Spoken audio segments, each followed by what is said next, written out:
My name is Dr Francesca, I am a clinical psychologist. So, our brains are reacting to a threat situation. The coronavirus is making us very worried about many things, and this is normal.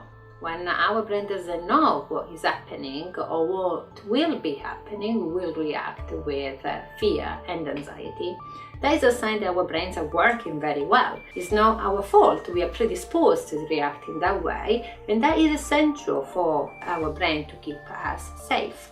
It's not our fault that also we have the coronavirus. We didn't choose it, and we have to do something about it. So our brain reacts with anxiety to a situation that we didn't choose. So what do? So it's not our fault, as I said, but it is our responsibility to react to the situation in a way to keep our mind safe. And how can we do that? What can we do in a situation of threat when our choices seems to be very limited? First of all, follow the government advice. It is hard to stay at home, it is hard to avoid people, it is hard to follow all the little rules that we need to, but it is essential that we do it. Otherwise, we're not helping ourselves. So we have a choice here to follow it or not to follow it. Second, we have our time. We can own our time and we can control our time. Yes, we have to stay at home, but what we do at home is in our hands. So this is the time when it is very important to use it at the time in a positive way. Lots of people give up routines, lots of people give up what normally do. We need to have a sense of normality. So it is important that we keep working when we work from home. It is important to have alarms, it is important to have your showers, it is important to have your food, and look after your body and your mind. It is important more than ever now. First ground rule is to have an activity schedule as we normally do when we are functioning well, when we are keeping well.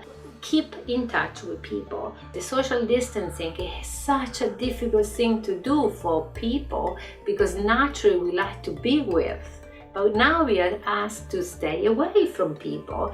But there are millions of other ways to keep in touch. First of all, we got our families. If you live with someone, you have people in your house sharing the same space, which can be very challenging and also can be very helpful because this is the time that you can do things together.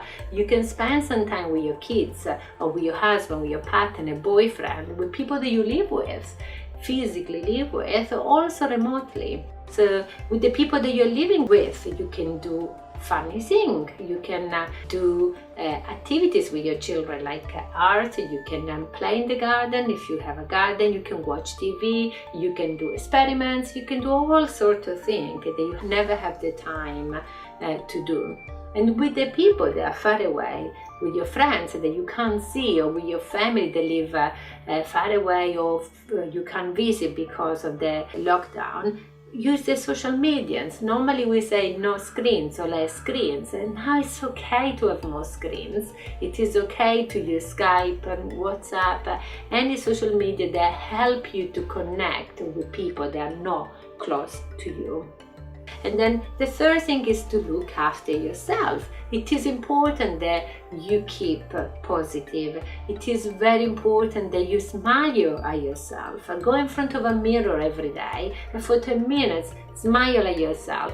Smile at how difficult is the situation, but you're still surviving and you will go through this. When you smile, you activate a positive reaction and you send a message to your brain that is scared and is in a state of fear to calm down. So by smiling, we do so much to help our mind to calm down. So smile at yourself. Do things that make you smile. Think about memories, the recent memory, past memories that make you laugh. Look through photo albums to think about funny things that you've done in the past that you've captured in a picture or videos. Go on YouTube, there are millions of very funny clips, or watch comedies. It's very important that we keep positive and we smile ourselves. So rule number 1, follow what the government is telling us to do. This is very important. Rule number 2, stick to your routines and make sure that you follow them. Rule number 3, keep in touch with people that are meaningful to you when it's not possible physically with the social media. And rule number 4, look after yourself and keep positive. We can do this. We just need to follow these rules for a bit, and then our life will go back to normal. We can do this.